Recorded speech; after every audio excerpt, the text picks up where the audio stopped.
A história de hoje é sobre um caranguejo que, de repente, sumiu e, com ele, a vida de uma comunidade inteira foi junto. Mas o retorno dele para a Baía de Guanabara, olha, não foi um simples milagre da natureza, não. Foi um verdadeiro quebra-cabeça científico que nos ensina lições bem surpreendentes sobre ecologia, resiliência e a nossa própria conexão com o meio ambiente. Para a gente entender o tamanho dessa história, é preciso saber que o caranguejo-sá não era só um crustáceo. Ele era, literalmente, a base econômica e cultural para muitas famílias. Então, o sumiço dele foi devastador. Foi um golpe que mudou a vida de uma região inteira. Mas como é que um pilar tão fundamental, assim, tanto para um ecossistema quanto para uma cultura, simplesmente desmorona? Para entender a volta do caranguejo, primeiro a gente precisa entender por que ele foi embora. Essa linha do tempo aqui conta uma história de colapso bem rápido.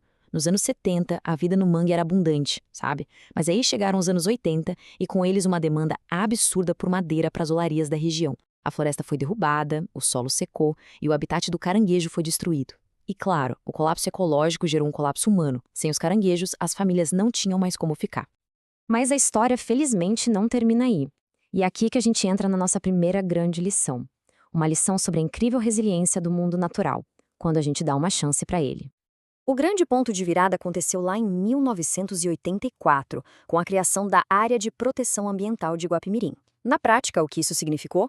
Basicamente, botar limites e fiscalizar a extração predatória. E foi suficiente. Só de tirar essa pressão humana constante, a natureza teve a chance de começar o seu próprio processo de cura. E a resposta da natureza foi espetacular.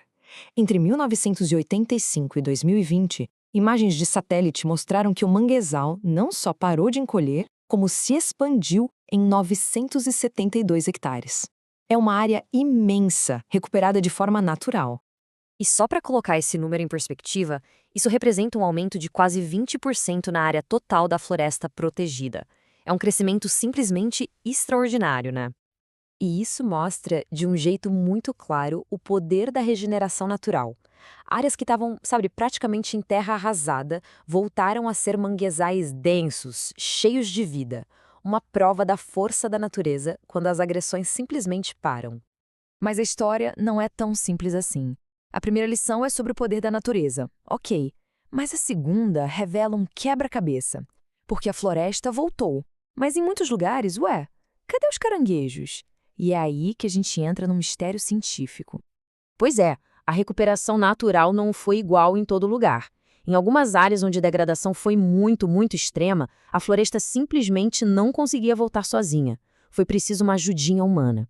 A partir de 2009, os cientistas começaram um programa de restauração ativa, ou seja, replantando as espécies nativas de mangue com as próprias mãos.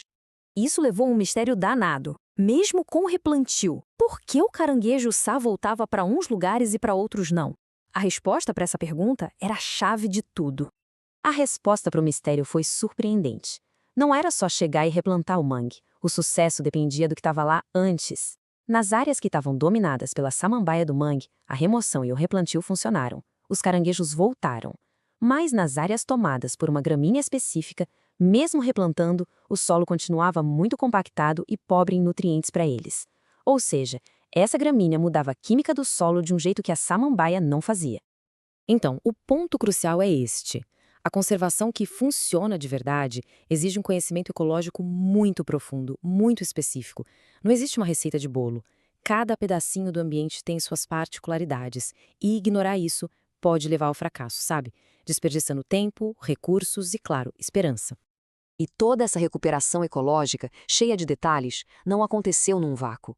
Ela nos leva para a nossa terceira e talvez a mais importante lição: a conexão profunda que existe entre a saúde de um ecossistema e a vida das pessoas. A recuperação do mangue teve um impacto humano direto, muito poderoso. Com a volta dos caranguejos, as famílias de catadores que tinham ido embora décadas antes começaram a voltar. A base econômica daquela comunidade estava sendo restaurada. E o impacto socioeconômico é imenso. Como o gráfico mostra bem, a quantidade de caranguejos coletados todo ano sustenta diretamente centenas de pessoas. A economia local e a população de caranguejos estão totalmente ligadas. Quando um cresce, o outro prospera junto.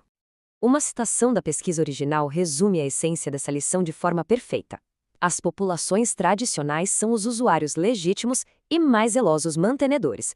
Quer dizer, eles não são só beneficiários, são os guardiões mais interessados na saúde daquele lugar. A lição aqui é muito clara. O manejo sustentável precisa da participação ativa da comunidade local. A conservação que funciona de verdade é aquela construída em conjunto, unindo conhecimento científico com o conhecimento tradicional. Para a gente fechar, a história do caranguejo-uçá acaba se tornando um símbolo muito poderoso para o futuro da conservação. Resumindo, então, as 3 lições fundamentais que a gente aprende aqui são: primeiro, a incrível resiliência da natureza. Segundo, a importância dos detalhes científicos na restauração. E terceiro, o papel central, indispensável das comunidades locais em todo esse processo. O retorno do caranguejo é mais do que só um sucesso ecológico. Ele virou uma métrica viva, uma prova real de que é totalmente possível conciliar a conservação da biodiversidade com a geração de renda e com soberania alimentar. É um modelo a ser seguido. E assim, a jornada de um pequeno crustáceo deixa uma reflexão para a gente. A natureza que está ao nosso redor está cheia de histórias e lições como essa. A questão é, será que a gente está prestando atenção?